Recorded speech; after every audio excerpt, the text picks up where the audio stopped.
We all know the feeling, right? January 1st hits, and you think, this is it. This is the year.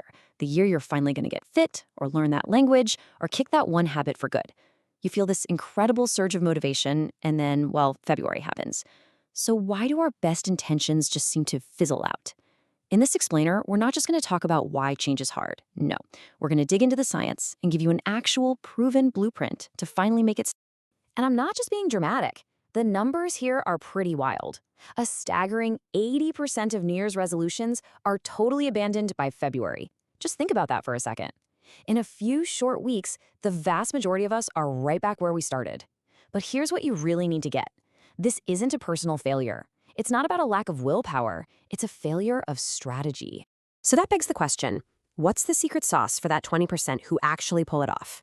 Is it some kind of superhuman discipline? Not at all. It's about understanding how our brains are wired and then learning how to work with that wiring instead of constantly fighting against it. I mean, look at someone like Michael Phelps, the most decorated Olympian of all time.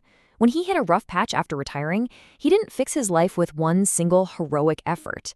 He rebuilt it, piece by piece, with small daily actions, therapy, routines, just showing up every day. His story really nails this one powerful truth. Real, lasting change comes from consistency, not from short bursts of intensity. And hey, this isn't some new age idea. We're talking more than 2,000 years ago. Aristotle was saying the same thing. Excellence isn't about one grand performance. It's a habit. It's the sum of all our small, repeated actions. In a very real sense, our habits are the architects of who we become. Okay, so to build better habits, we first have to understand why our old ones are so darn sticky.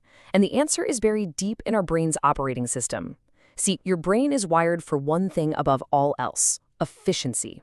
It absolutely loves to automate things to save energy. It's lazy in the smartest way possible. And every single one of our habits, the good, the bad, the ugly, runs on this simple three-step loop.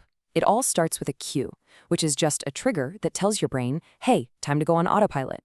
That launches the routine, which is the action itself. And finally, you get the reward, which tells your brain, yeah, that was good. Let's remember this loop for next time. So how long does it take for our energy-saving brain to fully automate a new behavior?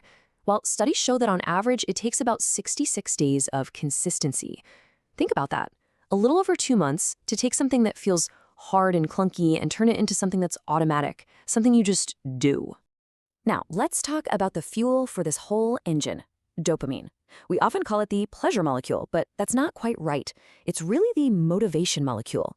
And here's the crucial part. Dopamine spikes in anticipation of a reward, not when you actually get it. That craving you feel, the urge to check your phone or grab a cookie, that's dopamine pushing you to act, keeping that habit loop spinning. And this is why your reason for starting a habit is so critical. If you're driven by extrinsic motivation, doing something for a reward, or because you're afraid of what'll happen if you don't, that motivation burns out really fast.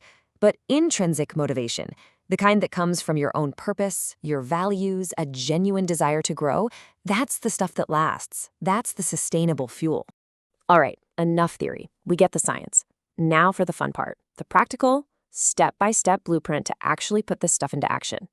And these aren't just nice ideas. These are 6 proven steps you can take to consciously rewire your brain and create change that actually sticks.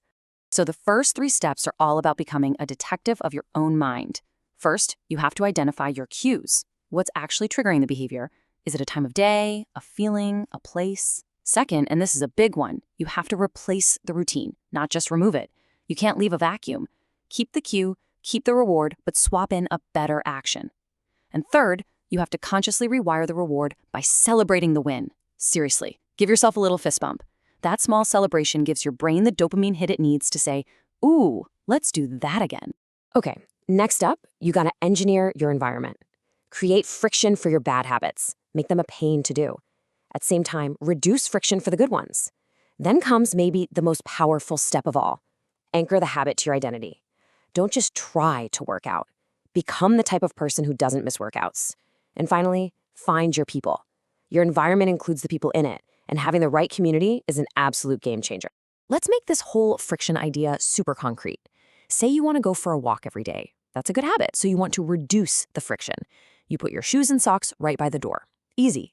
Now, say you want to reduce screen time. That's a bad habit, so you increase the friction. You delete the social media app from your phone.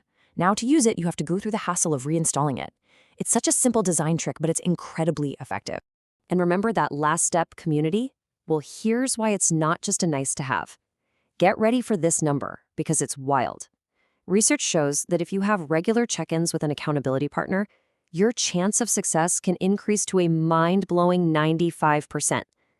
That's the difference between just hoping for change and virtually guaranteeing it. So here's the big takeaway from all this. Lasting change is less about raw discipline and brute force and way more about smart design. It's about being the architect of your life, designing your environment, your identity, and your social circle to make your good habits the easiest, most natural choice. The author James Clear just nailed it with this quote.